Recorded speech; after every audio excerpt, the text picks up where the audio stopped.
De mult, pe vremea când oamenii trăiau mai simplu și erau mai fericiți, într-un sătuc uitat de lume, trăia o bătrânică, mică și gârbovită, care în fiecare dimineață ieșea și se certa cu găinile ei, care de multe ori fugeau prin gardul spart de vremurile ce trecuseră peste el. Copiii mergeau și o necăjau uneori, în loc să o ajute să-și strângă găinile, le alergau pe drum și le împrăștiau, iar bătrâna, chiar dacă îi amenința cu o jordea, nu le făcuse niciodată nimic.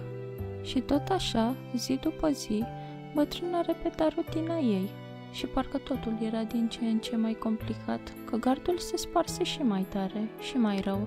Și bătrânei îi era tot mai greu să-și țină găinile care, parcă în ciuda ei, fugeau tot mai departe de casă, pe drumul plin de praf. Copiii mai treceau pe la marginea satului să o mai necăjească, până într-o zi când bătrâna nu a mai ieșit să strângă găinile și copiii plictisiți au pornit pe la casele lor, umplând de fericire cu țipetele lor vesele ulițele satului. A doua zi, unul dintre ei, ceva mai isteț, a spus: "Ce mai face baba noastră? Nu ați vrea să mergem să vedem dacă mai putem necăji cu găinile?" Și ceilalți copii s-au pus de acord și, mergând la marginea satului, la bordeiul bătrânei, au văzut găinile care se împrăștiaseră pe drum. Dar bătrâna nu era, așa că au așteptat, dar plictiseala a venit repede și au pornit înapoi pe la casele lor, lăsând în urmă bordeiul sărăcăcios. După alte câteva zile, același băiețel mai isteț a zis: "Nu vreți să mergem să vedem ce face băbuța noastră?"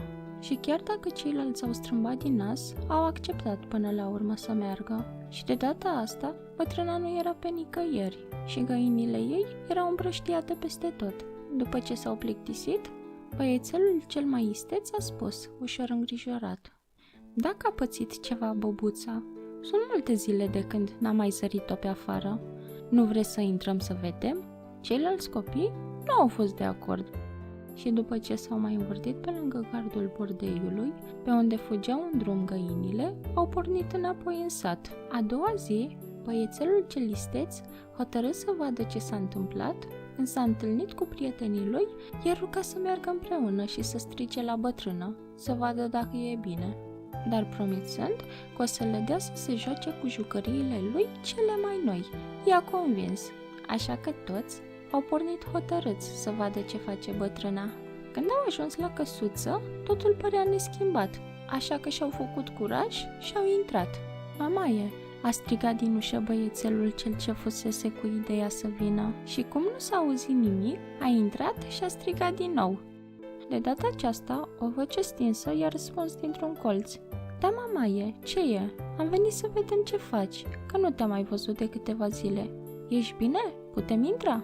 "Intră, mamă, cum să nu intrați? Haideți înăuntru." Și împreună au intrat în bordeiul mic și afumat al bătrânei, care stătea cu minte, întinsă pe un pat, semn că nu se simțea prea bine. "Ce faceți aici, mă, neastâmpăraților?" a întrebat bătrâna zâmbind. "Am venit să te vedem, să vedem dacă ești bine." "Nu sunt bine, dar îmi trece. Stau puțin să mă odihnesc și îmi revin." "Am putea să te ajutăm cu ceva?" au întrebat copiii.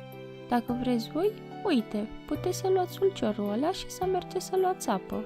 Unul să meargă în spate în cuibar să ia ouăle de la găini și celălalt să aducă lemnele de foc de lângă fereastra de afară.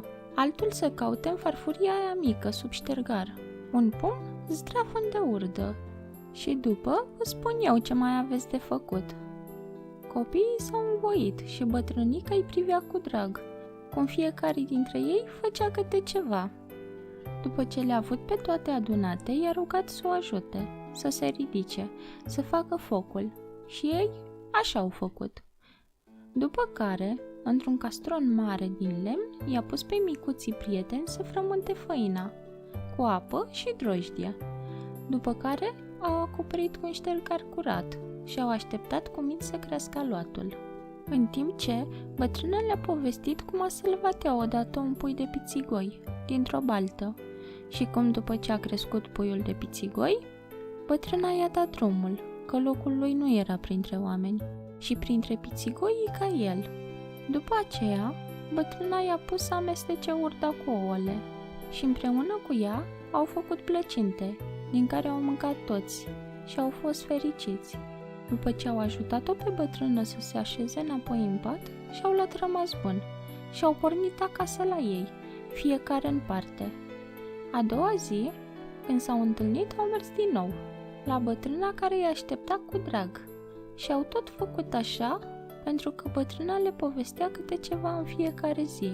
Și așa, zi după zi, micuții prieteni au început să repare gardul, cotețul găinilor și chiar încuietoarea ușii, care se stricase de atâta vreme cât trecuse peste ea.